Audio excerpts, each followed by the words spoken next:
أعوذ بالله من الشيطان الرجيم. بسم الله الرحمن الرحيم. يا أيها الذين آمنوا أوفوا بالعقود. أحلت لكم بهيمة الأنعام إلا ما يتلى عليكم غير محل الصيد وأنتم حرم. إن الله يحكم ما يريد. يا أيها الذين آمنوا لا تحلوا شعائر الله ولا الشهر الحرام ولا الهدي ولا القلائد ولا آمين البيت الحرام يبتغون فضلا من ربهم ورضوانا. وإذا حللتم فاصطادوا ولا يجرمنكم شنآن قوم أن صدوكم عن المسجد الحرام أن تعتدوا. وتعاونوا على البر والتقوى ولا تعاونوا على الإثم والعدوان. واتقوا الله إن الله شديد العقاب. حرمت عليكم الميتة والدم ولحم الخنزير وما أهل لغير الله به والمنخرقة والموقوذة والمتردية والنطيحة وما أكل السبع إلا ما ذكيتم وما ذبح على النصب وأن تستقسموا بالأزلام ذلكم فسق. اليوم يئس الذين كفروا من دينكم فلا تخشوهم واخشون. اليوم أكملت لكم دينكم وأتممت عليكم نعمتي ورضيت لكم الإسلام دينا. فمن اضطر في مخمصة غير متجانف لإثم فإن الله غفور رحيم. يسألونك ماذا أحل لهم قل أحل لكم الطيبات وما علمتم من الجوارح مكلبين تعلمونهن مما علمكم الله فكلوا مما أمسكن عليكم واذكروا اسم الله عليه واتقوا الله إن الله سريع الحساب. اليوم أحل لكم الطيبات وطعام الذين أوتوا الكتاب حل لكم وطعامكم حل لهم والمحصنات من المؤمنات والمحصنات من الذين أوتوا الكتاب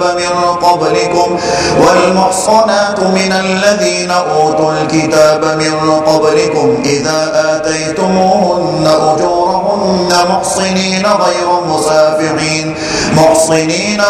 مسافحين ولا متخذي أخدان. ومن يكفر بالإيمان فقد حبط عمله وهو في الآخرة من الخاسرين.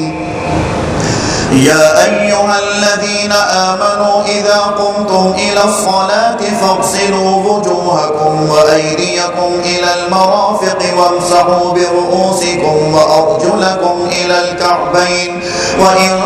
كنتم جنبا فاطهروا وإن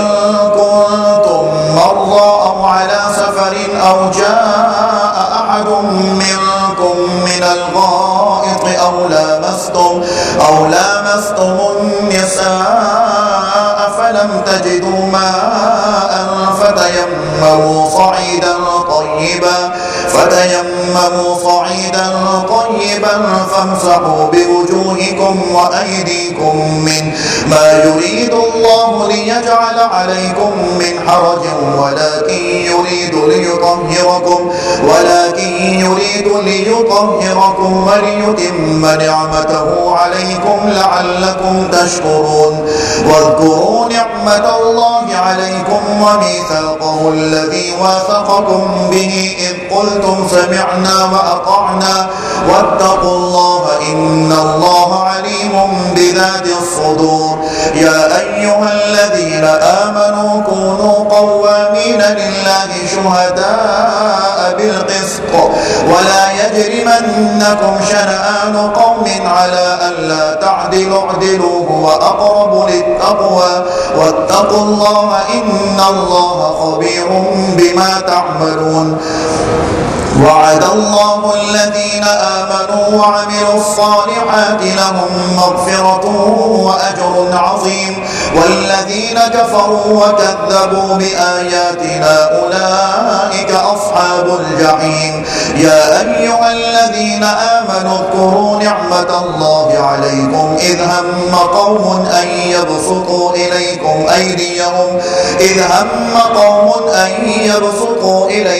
أيديهم فكف أيديهم عنكم واتقوا الله وعلى الله فليتوكل المؤمنون ولقد أخذ الله ميثاق بني إسرائيل وبعثنا منهم 12 نقيبا وقال الله إني معكم لئن أقمتم الصلاة وآتيتم الزكاة وآمنتم برسلي وعزرتموهم وأقرضتم الله قرضا حسنا لأكفرن عنكم سيئاتكم ولأدخلنكم جنات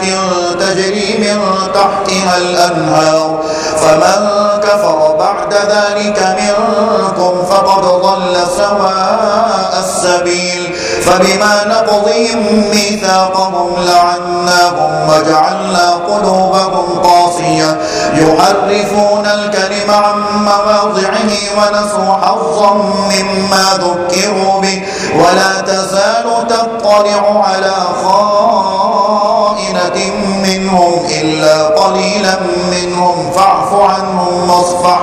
إن الله يحب المحسنين ومن الذين قالوا إنا نصارى أخذنا ميثاقهم فنسوا حظا مما ذكروا به فأغرينا بينهم العداوة والبغضاء إلى يوم القيامة وسوف ينبئهم الله بما كانوا يصنعون يا أهل الكتاب قد جاءكم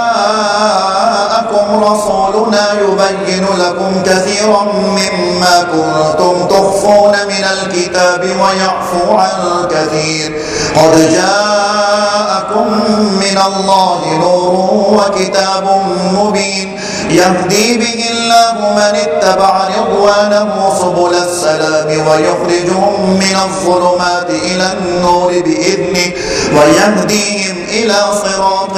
مستقيم لقد كفر الذين قالوا إن الله هو المسيح ابن مريم قل فمن يملك من الله شيئا إن أراد أن يهلك المسيح ابن مريم وأمه ومن في الأرض جميعا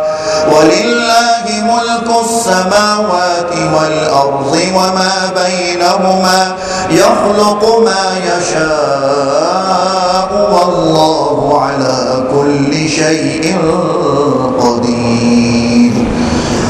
وقالت اليهود والنصارى نحن أبناء الله وأحباؤه قل فلم يعذبكم بذنوبكم بل أنتم بشر ممن خلق يغفر لمن يشاء ويعذب من يشاء ولله ملك السماوات والأرض وما بينهما وإليه المصير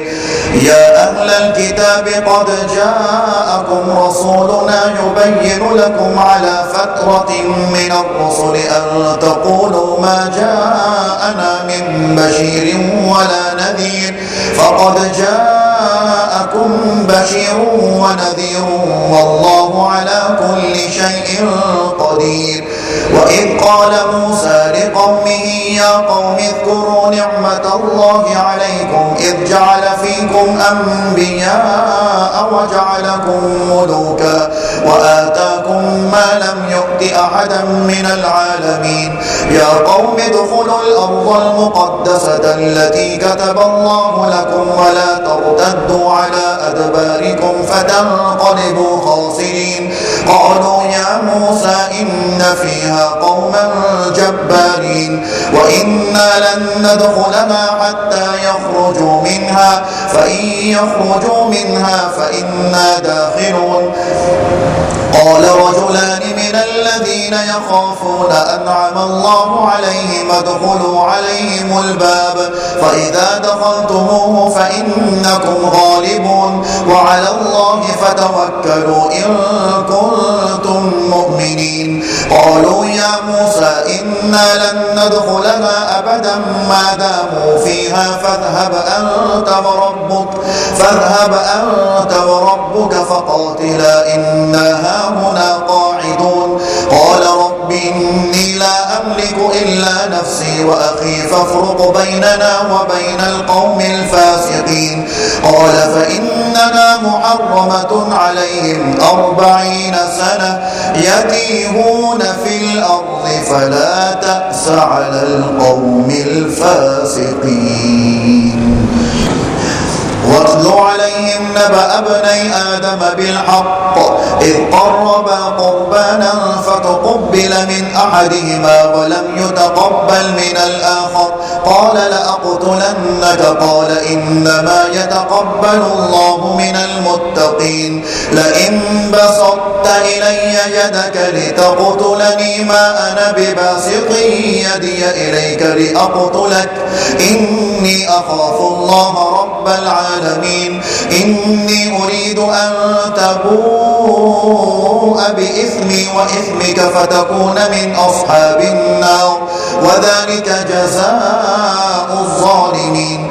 فطوعت له نفسه قتل أخيه فقتله فأصبح من الخاسرين. فبعث الله غرابا يبحث في الأرض ليريه كيف يواري سوءة أخيه قال يا ويلتى أعجزت أن أكون مثل هذا الغراب فأواري سوءة أخي فأصبح من النادمين. من أجل ذلك كتبنا على بني إسرائيل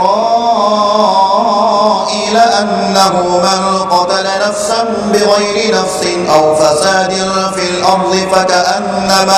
فكأنما قتل الناس جميعا ومن أحياها فكأنما أحيا الناس جميعا. ولقد جاءتهم رسلنا بالبينات ثم إن كثيرا منهم بعد ذلك في الأرض لمسرفون. إنما جزاء الذين يحاربون الله ورسوله ويسعون في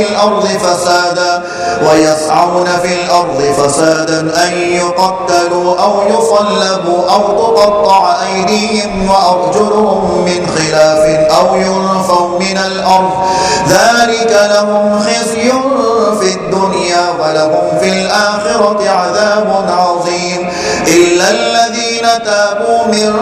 قبل أن تقدروا عليهم فاعلموا أن الله غفور رحيم. يا أيها الذين آمنوا اتقوا الله وابتغوا إليه الوسيلة وجاهدوا في سبيله لعلكم تفلحون. إن الذين كفروا لو أن لهم ما في الأرض جميعا ومثله معه ليفتدوا به من عذاب يوم القيامة ما تقبل منهم ولهم عذاب أليم. يريدون أن يخرجوا من النار وما هم بخارجين منها ولهم عذاب مقيم. والسارق والسارقة فقطعوا أيديهما جزاء بما كسبا نكالا من الله والله عزيز حكيم. فمن تاب من بعد ظلمه وأصلح فإن الله يتوب عليه إن الله غفور رحيم. ألم تعلم أن الله له ملك السماوات والأرض يعذب من يشاء ويغفر لمن يشاء والله على كل شيء قدير. يا أيها الرسول لا يحزنك الذين يسارعون في الكفر من الذين قالوا آمنا بأفواههم ولم تؤمن قلوبهم ومن الذين هادوا سماعون للكذب سماعون لقوم آخرين لم يأتوك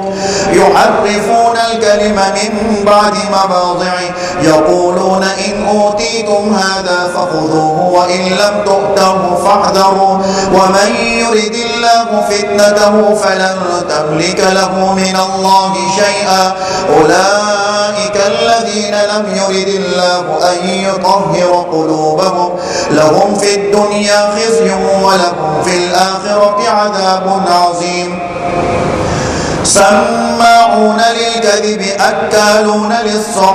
فإن جاءوك فاحكم بينهم أو أعرض عنهم وإن تعرض عنهم فلن يضروك شيئا وإن حكمت فاحكم بينهم بالقسط إن الله يحب المقسطين. وكيف يحكمونك وعندهم التوراة فيها حكم الله ثم يتولون من بعد ذلك وما أولئك بالمؤمنين. إنا أنزلنا التوراة فيها هدى ونور يحكم بها النبيون الذين أسلموا للذين هادوا والربانيون والأحبار بما استحفظوا من كتاب الله وكانوا عليه شهداء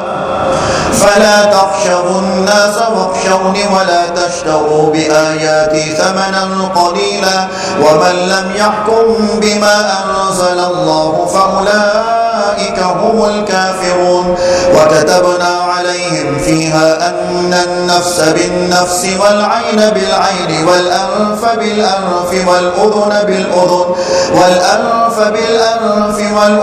بالأذن والسن بالسن والجروح قصاص فمن تصدق به فهو كفارة له ومن لم يحكم بما أنزل الله فأولئك هم الظالمون. وقفينا على آثارهم بعيسى ابن مريم مصدقا لما بين يديه من التوراة وآتيناه الإنجيل فيه هدى ونور ومصدقا لما بين يديه من التوراة وهدى وموعظة للمتقين. وليحكم أهل الإنجيل بما أنزل الله فيه ومن لم يحكم بما أنزل الله فأولئك هم الفاسقون.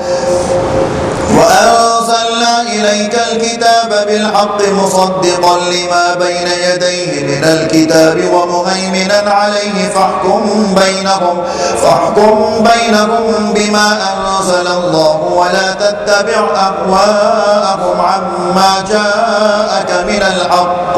لكل جعلنا منكم شرعة ومنهاجا ولو شاء الله لجعلكم أمة واحدة ولكن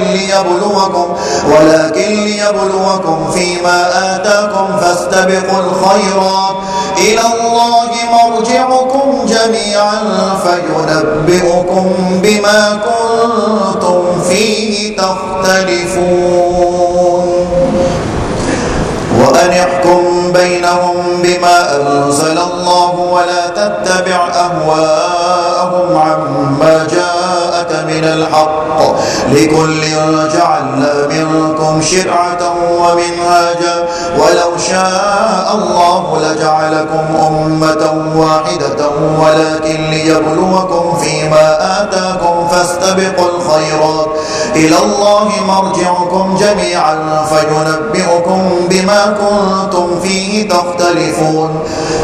وأن يحكم بينهم بما أنزل الله ولا تتبع أهواءهم واحذرهم أن يفتنوك عن بعض ما أنزل الله إليك فإن تولوا فاعلم أنما يريد الله أن يصيبهم ببعض ذنوبهم وإن كثيرا من الناس لفاسقون أفحكم الجاهلية يبغون ومن أحسن من الله حكما لقوم يوقنون يا أيها الذين آمنوا لا تتخذوا اليهود والنصارى أولياء بعضهم أولياء بعض ومن يتولهم منكم فإنه منهم إن الله لا يهدي القوم الظالمين فترى الذين في قلوبهم مرض يسارعون فيهم يقولون نخشى أن تصيبنا دائرة فعسى الله أن يأتي بالفتح أو أمر من عنده فيصبحوا على ما أسروا في أنفسهم نادمين ويقول الذين آمنوا أهؤلاء الذين أقسموا بالله جهد أيمانهم إنهم لمعكم حبطت أعمالهم فأصبحوا خاسرين يا أيها الذين آمنوا من يرتد منكم عن دينه فسوف يأتي الله بقوم يحبهم ويحبونه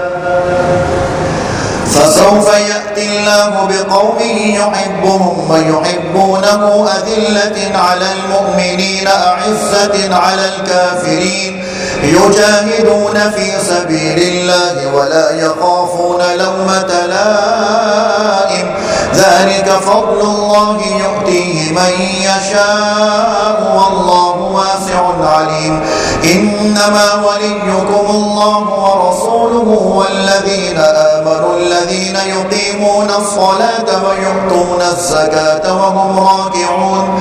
ومن يتول الله ورسوله والذين آمنوا فإن حزب الله هم الغالبون يا أيها الذين آمنوا لا تتخذوا الذين اتخذوا دينكم هزوا ولعبا من الذين أوتوا الكتاب من قبلكم والكفار أولياء واتقوا الله إن كنتم مؤمنين وإذا ناديتم إلى الصلاة اتخذوها هزوا ولعبا ذلك بأنهم قوم لا يعقلون قل يا أهل الكتاب هل تنقمون منا إلا أن آمنا بالله وما أنزل إلينا وما أنزل من قبل وأن أكثركم فاسقون قل هل أنبئكم بشر من ذلك مثوبة عند الله من لعنه الله وغضب عليه وجعل منهم القردة والخنازير وعبد الطاغوت أولئك شر مكانا وأضل عن سواء السبيل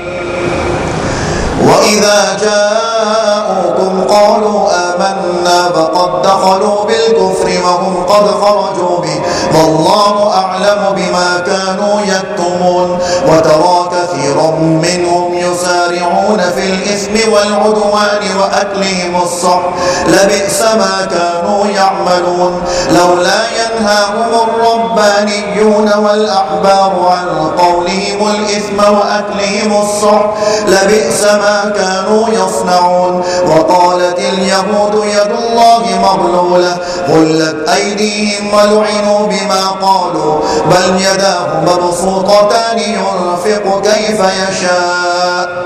وليزيدن كثيرا منهم ما أنزل إليك من ربك طغيانا وكفرا وألقينا بينهم العداوة والبغضاء إلى يوم القيامة كلما أوقدوا نارا للحرب أطفأها الله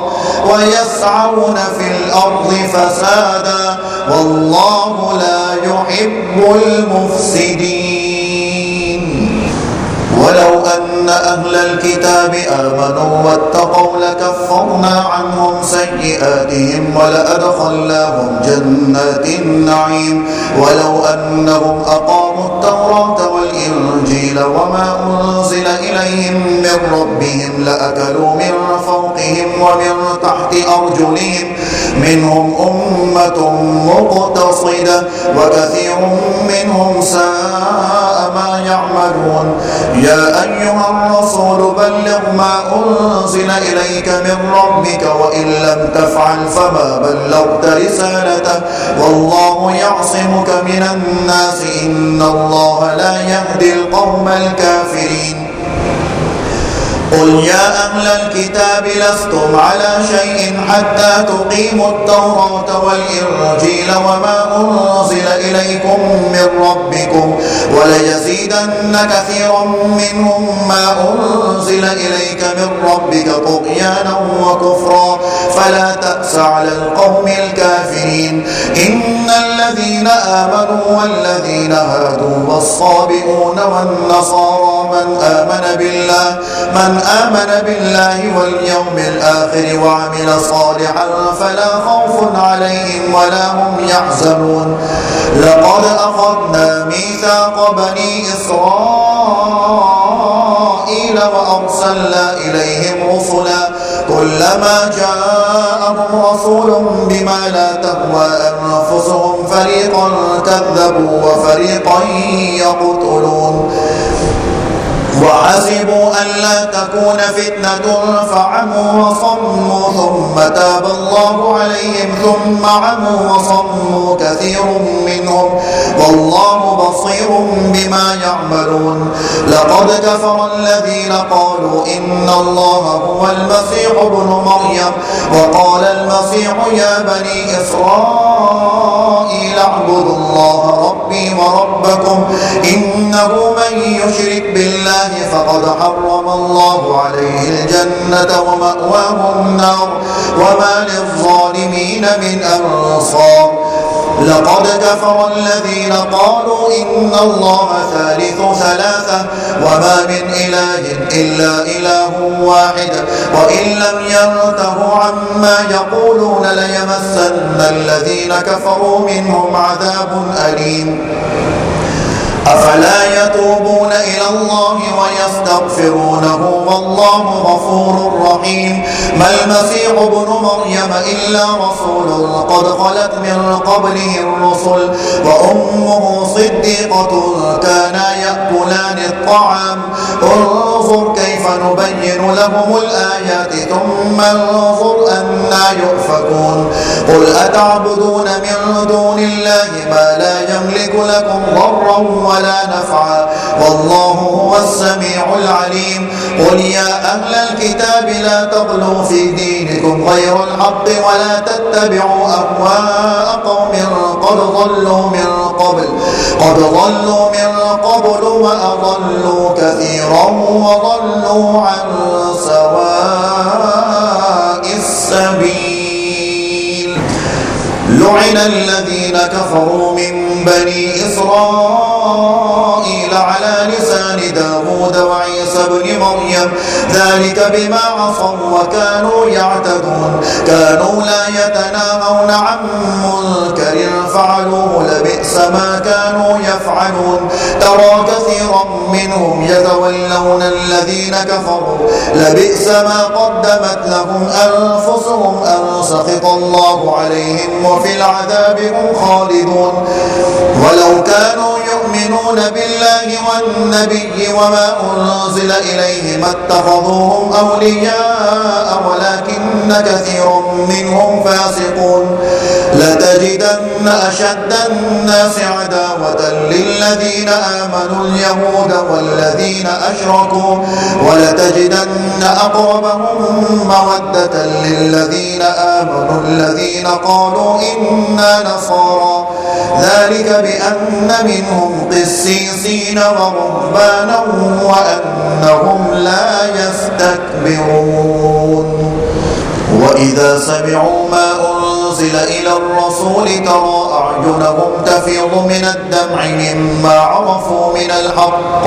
يقولون ربنا آمنا فاكتبنا مع الشاهدين وما لنا لا نؤمن بالله وما جاءنا من الحق ونطمع أن يدخلنا ربنا مع القوم الصالحين فأثابهم الله بما قالوا جنات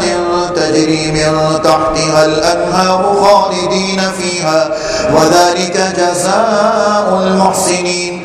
والذين كفروا وكذبوا بآياتنا أولئك أصحاب الجحيم يا أيها الذين آمنوا لا تحرموا طيبات ما أحل الله لكم ولا تعتدوا إن الله لا يحب المعتدين وكلوا مما رزقكم الله حلالا طيبا واتقوا الله الذي أنتم به مؤمنون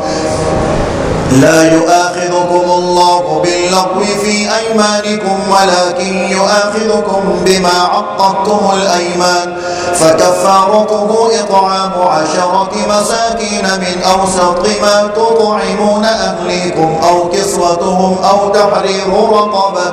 فمن لم يجد فصيام 3 أيام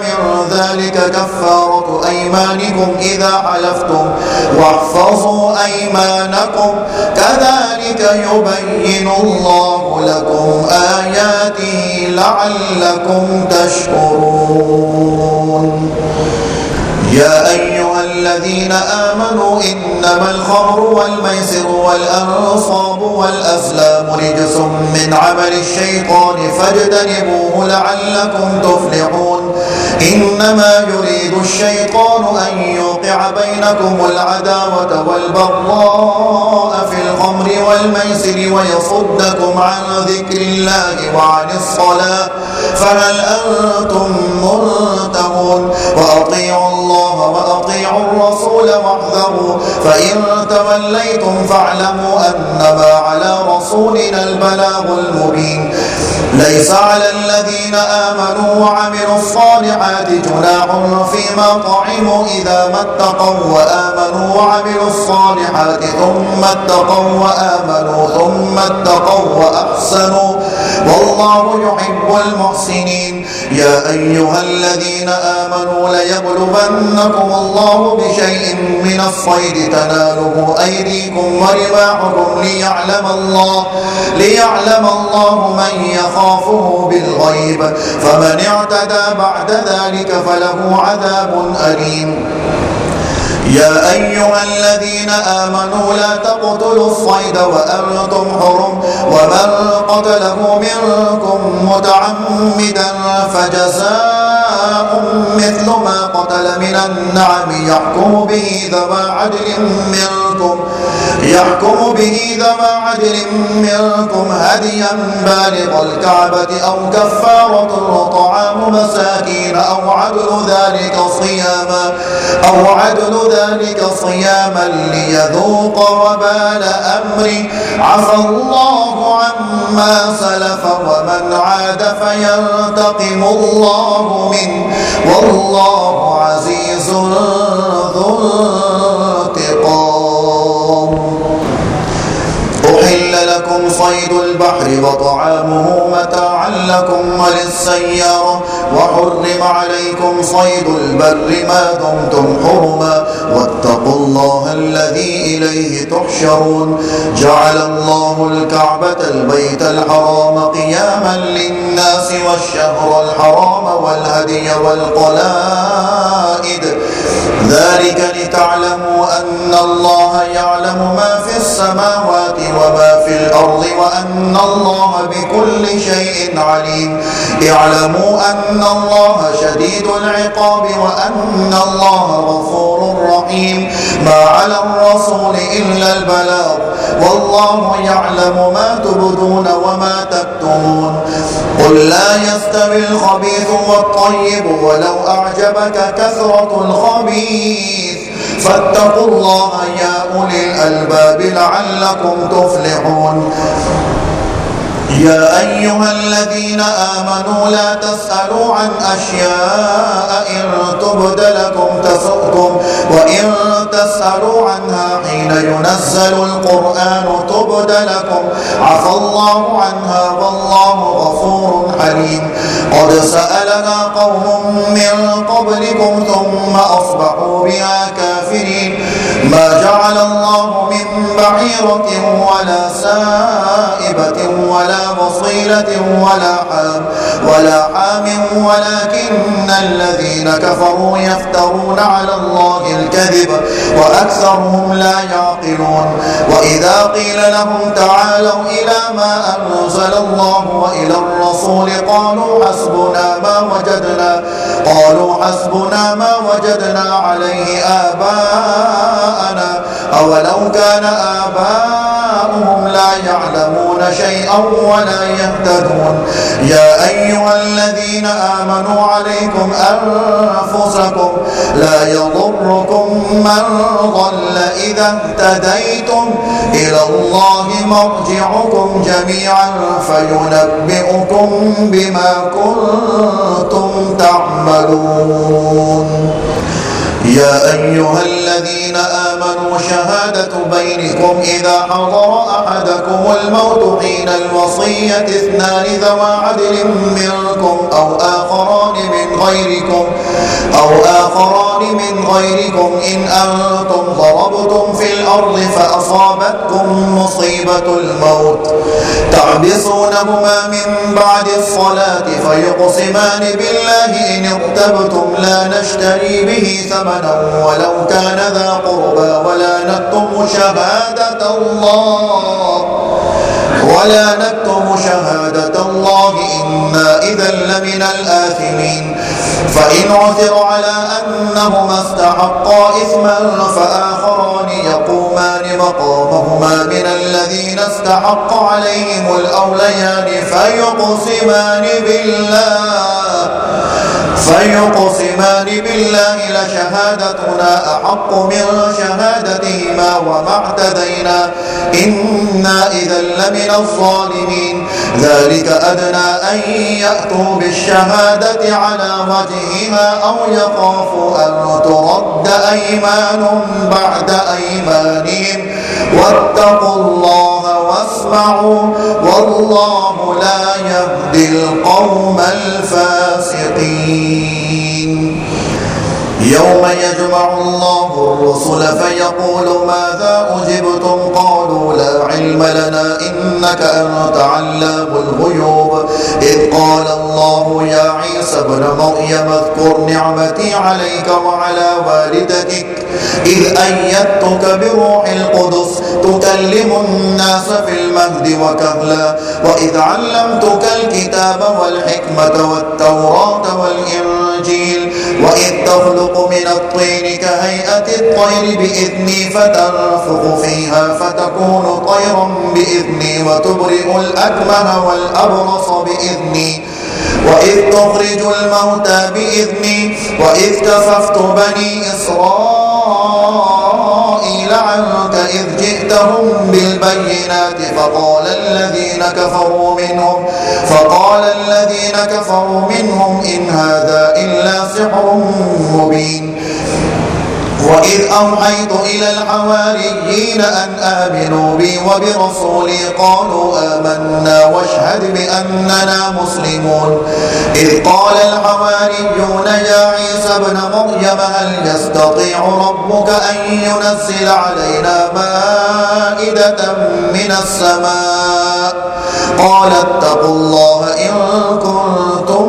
مؤمنين. قالوا نريد أن نأكل منها وتطمئن قلوبنا ونعلم أن قد صدقتنا ونكون عليها من الشاهدين. قال عيسى ابن مريم اللهم ربنا أنزل علينا مائدة من السماء تكون لنا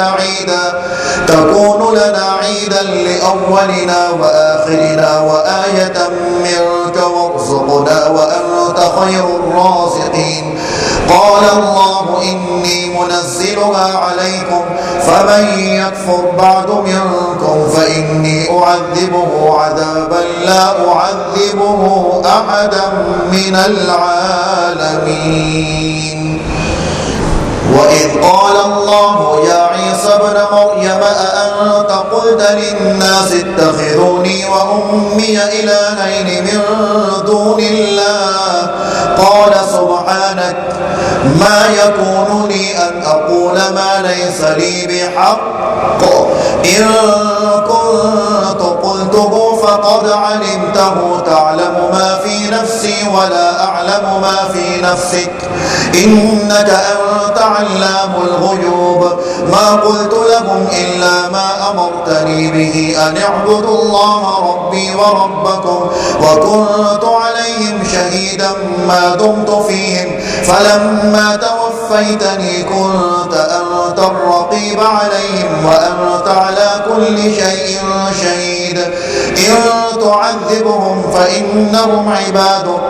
وإن تغفر لهم فإنك أنت العزيز الحكيم. قال الله هذا يوم ينفع الصادقين صدقهم لهم جنات تجري من تحتها الأنهار خالدين فيها أبدا رضي الله عنهم ورضوا عنه ذلك الفوز العظيم. لله ملك السماوات والأرض وما فيهن وهو على كل شيء قدير.